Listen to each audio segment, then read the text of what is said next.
guys and ghouls, welcome once again to the Masked Fan Attic, high above the beautiful and luxurious Horror Hotel in the heart of glamorous metropolitan Chatfield, Ohio.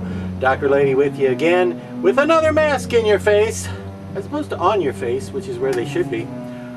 Tonight's mask, well, before we get to the mask, let's do our tutorial for the evening on how to make a skeleton for your front porch out of nothing but plastic water jugs. You see that? That's a water jug skeleton, and then all those parts. See, that's cut from a. You understand how that?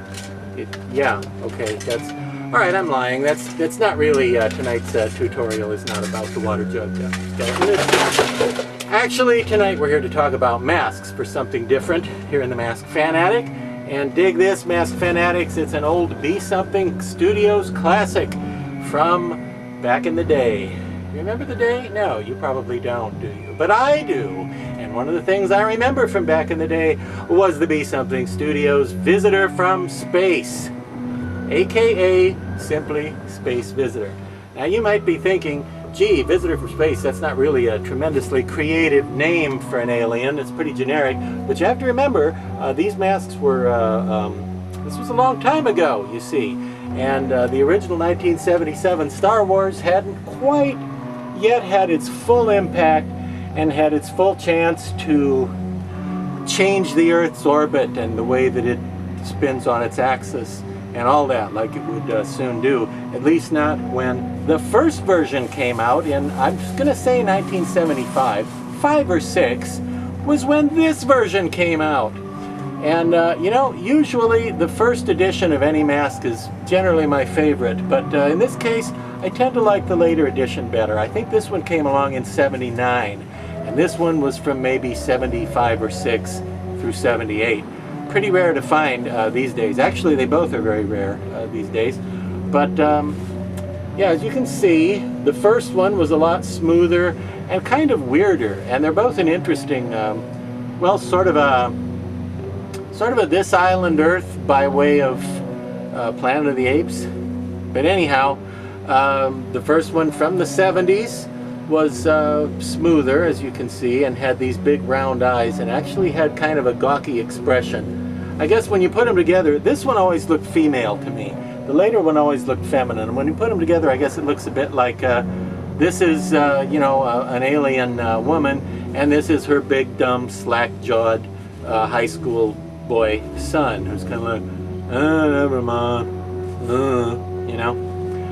But now on your monitor, this may look like he's chalk white, but he actually isn't. He's kind of a very pale, well, he's a pale color, but it's not light blue to contrast the blue shading like you might think. It's more of a kind of a parchment-y sort of color, the old one. This one is a little pinker and fleshier on the highlights, and obviously wrinklier. And one of the most peculiar things about the Visitor from Space was the green teeth. Now, the first edition kind of had this yellowy Mountain Dew green teeth situation, whereas the later one, they went ahead and committed to the green teeth, and it looks like this one looks like she has green Tic Tacs for teeth. That's exactly what they look like. But anyway, apparently dental hygiene is lost on their planet. But again, just called Visitor from Space because back in 75 or 6, whenever this came out,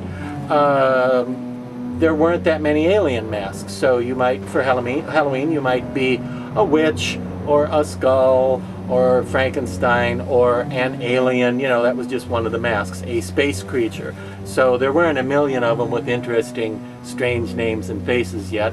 Now, Be Something, they were brilliant at Be Something. They were always real innovators, and one of the innovations that they came up with was, I don't know if you can see this, but they came up with the idea to airbrush some color along the hairline when they used this acrylic fur hair for the headpieces, or the hairpieces rather, in the back, and to cover up that edge, because that's one thing that bothers me about a lot of masks, by the way, is that mass-produced masks, that is, when you can see that little bit of white net-like mesh fabric edge showing where the sheet acrylic fur hair is glued down.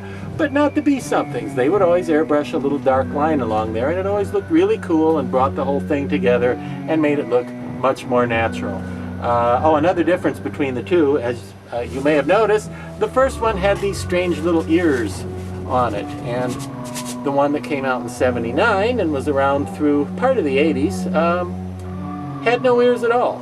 So this one kind of almost kind of the Pat Paulson of space aliens. You guys knew I was 700 years old, right? Well, you know it now. But anyway, there's the first edition, Space Visitor, or Visitor from Space, and the second edition. Both great masks, both very cool, both, well, old friends by this time, because I've been seeing them for forever, because, you know, I've been into masks for forever, and looking at all those old catalogs and brochures and things. These were some of the characters that you would meet in the wonderful world of mask collecting back in the good old days. And of course, Be-Something now is called Zagoni. That's Z-A-G-O-N-E, Zagoni. And that's about all I have to say about that. So I think we should cut now, quick, before I lose my...